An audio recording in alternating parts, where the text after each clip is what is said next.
This is third part of physiology of cardiac muscle. In this video, I discuss excitation contraction coupling. Excitation contraction coupling means when action potential travel along the membrane of cardiomyocyte, it causes cardiomyocytes to contract. In other words, action potential is followed by contraction of cardiac muscle. This is diagram of action potential in cardiac muscle.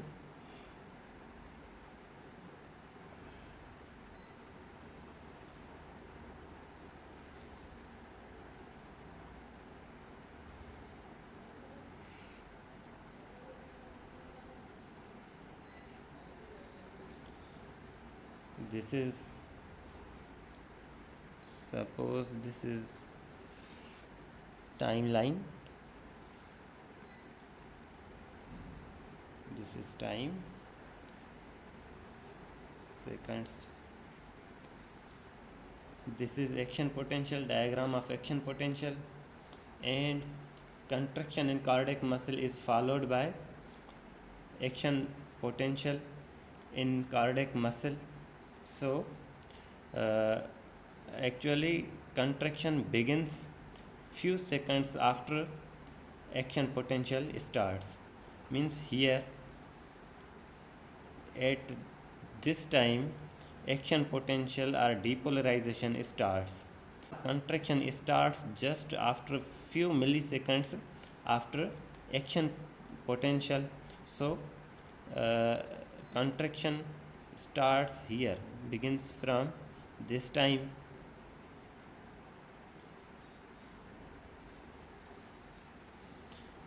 and it begins few milliseconds after action potential and continues until few milliseconds after depolarization or action potential. Here depolarization ends, but contraction remain until few milliseconds after action potential or depolarization, in this way. And again here contraction begins, and in same way it remain until few milliseconds after depolarization. Overall duration of contraction is 1.5 times.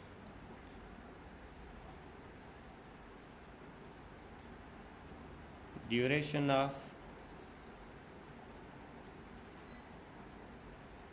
contraction is 1.5 times longer, 1.5 times longer than duration of action potential in cardiac muscle.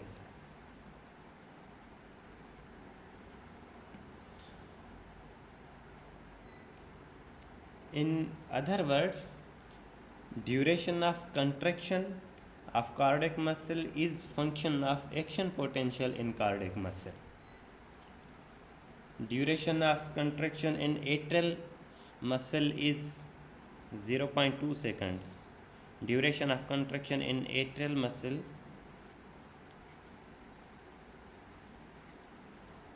is 0.2 seconds, and in ventricular muscle 0.3 seconds. As action potential spreads over the membrane of cardiac muscle fiber, it goes deep into the muscle fiber along the membrane of transverse tubule. Here this is membrane of cardiac muscle fiber. This is T tubule, and this is membrane of cardiac muscle fiber. T tubule is nothing but the invagination of plasma membrane. Here is sarcoplasmic reticulum. As action potential travel along the membrane of cardiac muscle fiber, This action potential goes deep into the muscle fiber by moving along the membrane of transverse tubule. This is transverse tubule or T tubule. And when action potential reaches deep into the muscle fiber, it causes two events. It causes, number one, it causes the opening of calcium channels in sarcoplasmic reticulum. This is sarcoplasmic reticulum. It causes opening of voltage gated calcium channels in sarcoplasmic reticulum. Suppose these are voltage gated calcium channels in these are voltage gated calcium channels. Voltage gated calcium channels in membrane of sarcoplasmic reticulum.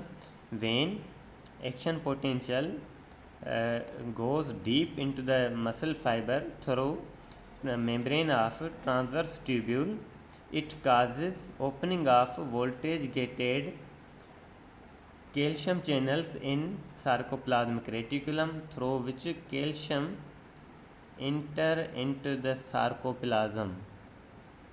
This is sarcoplasm, and there are voltage gated calcium channels in membrane of transverse tubule.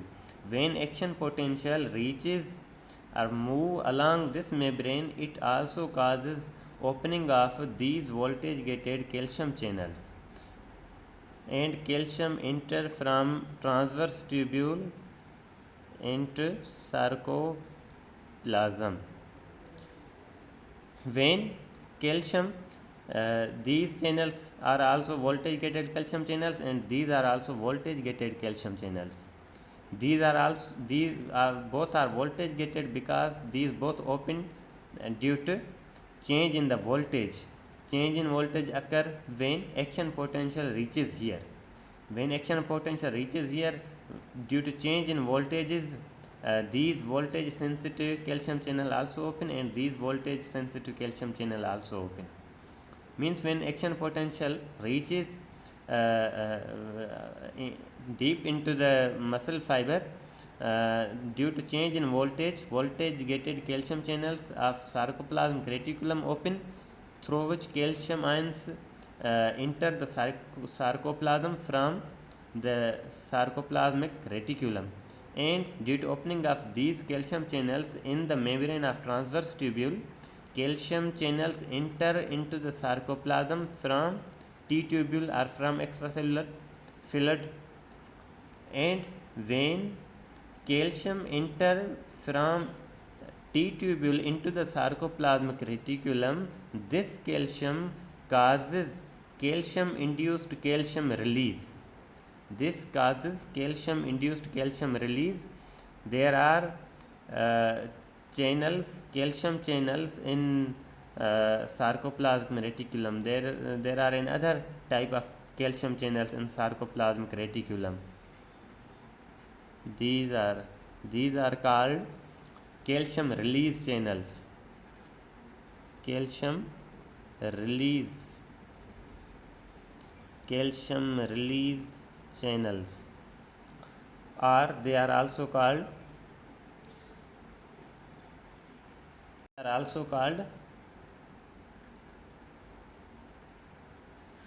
ryanodine receptor channel.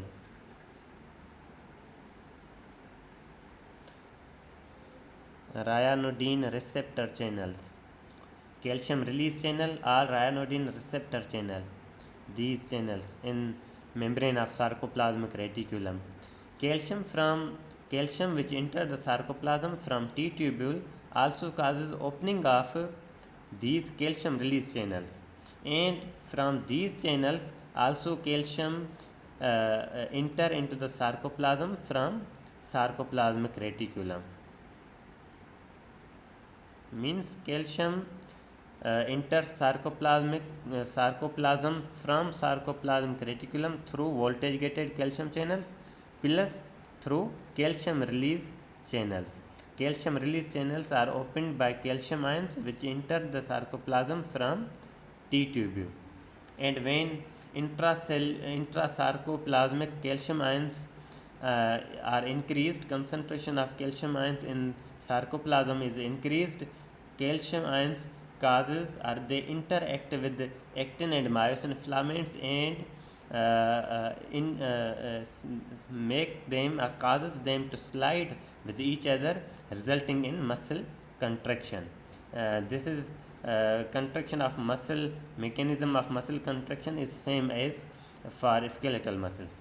When muscle become contract or when phase 2 ends or phase of plateau ends, remember that, recall previous lecture, calcium ions are released during phase 0, phase 1, phase 2, phase 3, phase 4. During this phase 2 or plateau phase, calcium ions are released. This phenomena, these calcium ions are released during phase 2 or plateau phase. When plateau phase ends, at this point, this calcium is pumped back into the sarcoplasmic reticulum and extracellularly. There are calcium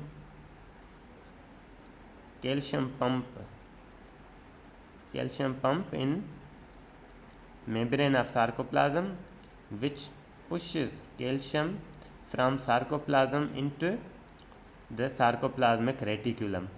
Plus, there are calcium and sodium exchanger. Calcium sodium exchanger.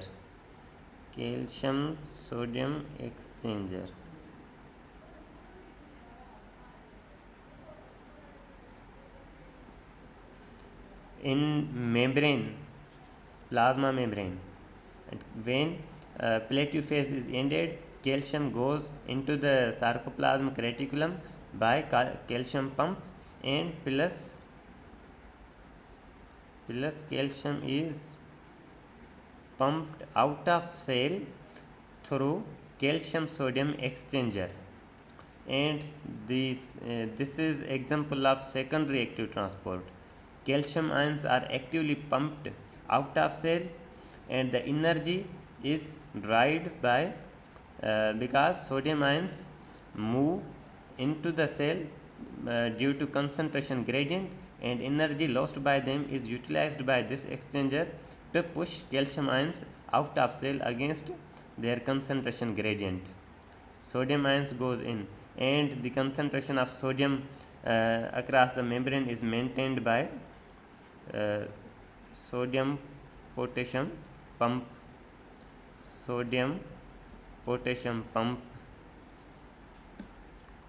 This is sodium potassium pump, and in this way at the end of plateau this calcium ion is pumped or pushed out of sarcoplasm into the sarcoplasmic reticulum plus out of cell into the extracellular fluid. In skeletal muscle, vein action potential travel along the membrane, and vein goes deep into the muscle fiber. It causes only the release of calcium ions from sarcoplasmic reticulum. In sarcoplasmic reticulum, voltage gated calcium channels open and calcium leave the sarcoplasm and calcium ions enter into the sarcoplasm. There is no calcium ions enter into the sarcoplasm from T tubule or from extracellularly. In skeletal muscle, their sarcoplasmic reticulums are well developed. They can store enough amount of calcium ions, and during process of depolarization, calcium ions enter into the sarcoplasm only from sarcoplasmic reticulum, and at the end of contraction, calcium ions are pushed back into the sarcoplasmic reticulum. In cardiac muscle, the muscle contraction is dependent on concentration of calcium ions in extracellular fluid, in T-tubule or extracellular fluid. There will be less concentration of calcium ions in T-tubule or extracellular fluid. There will be less efficient contraction of cardiac muscle, because in cardiac muscle sarcoplasmic reticulums are not well developed. They cannot store enough amount of calcium ions for efficient cardiac muscle contraction. So at the time of cardiac muscle contraction, calcium ions are required from sarcoplasmic reticulum as well as from extracellular fluid. So if calcium ions will be decreased in extracellular fluid, there will be less efficient or no contraction in cardiac muscle. To store and provide a large concentration of calcium ions to the cardiac muscle, T-tubule should be wide. Volume of transverse tubule in cardiac muscle is 25 times as compared to volume of the T-tubule in skeletal muscles. Plus, there are mucopolysaccharides. Mucopolysaccharides.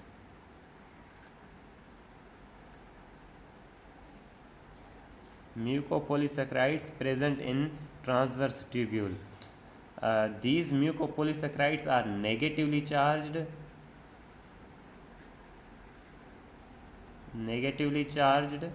They can hold calcium, positively charged calcium, with them in transverse tubule, so that more concentration of calcium ions can be stored in T-tubule, so that at the time of muscle contraction, enough amount of calcium ions can be provided to the contracting myofibrils. Unlike cardiac muscle, strength of skeletal muscle contraction is not affected by concentration of calcium ions in extracellular fluid, because source of calcium ions in skeletal muscle is sarcoplasmic reticulum. At the end, there is a clinical correlate. There are some drugs called digitalis or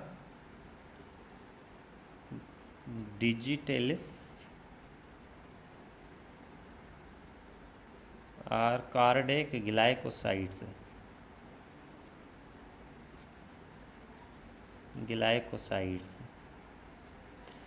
These are the drugs which are used in heart failure. Heart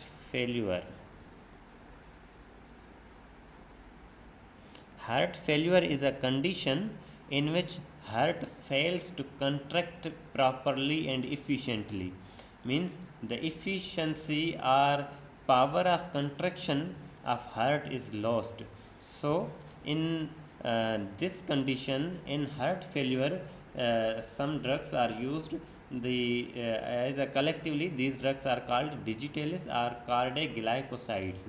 The aim of treatment is to restore the power of contraction of cardiac muscle. For example, cardiac glycoside or digitalis is digoxin.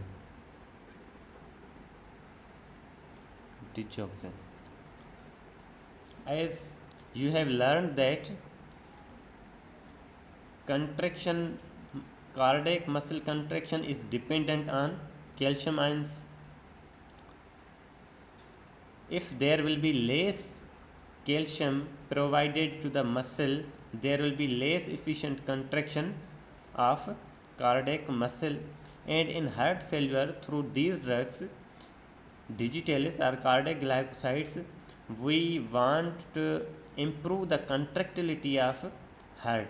In other words, through these drugs we increase the intracellular concentration of calcium ions. These drugs act on sodium potassium pump. They block the activity of sodium potassium pump in cardiac muscle. In cardiac muscle, activity of sodium potassium pump is inhibited by digoxin or other digitalis. As sodium potassium pump activity of sodium potassium pump is inhibited, there is increased intracellular sodium concentration,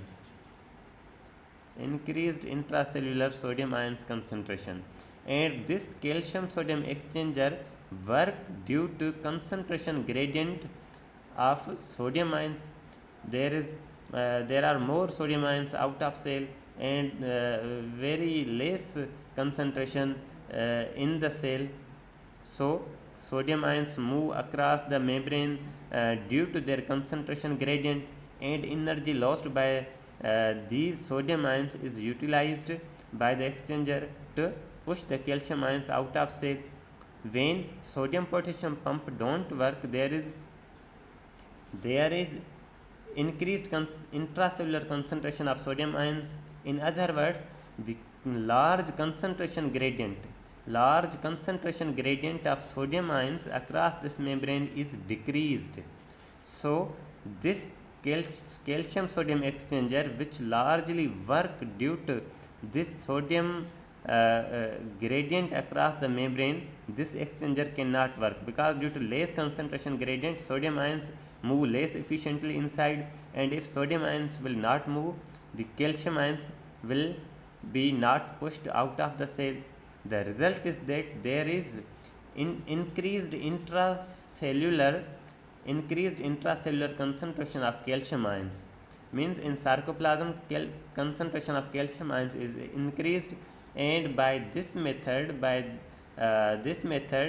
increasing the increased concentration of calcium ions in sarcoplasm, we try to improve the contractility of heart. So these drugs are used in heart failure. But remember that when sodium ions in the intracellular compartment are increased, they interfere with the resting membrane potential. Due to increased sodium ion concentration in the cell in sarcoplasm, the cell become near to depolarization, or sometimes threshold is achieved and voltage gated sodium channels may open, resulting in spontaneous depolarization and spontaneous contraction. So a serious side effect of these drugs is to produce cardiac arrhythmias.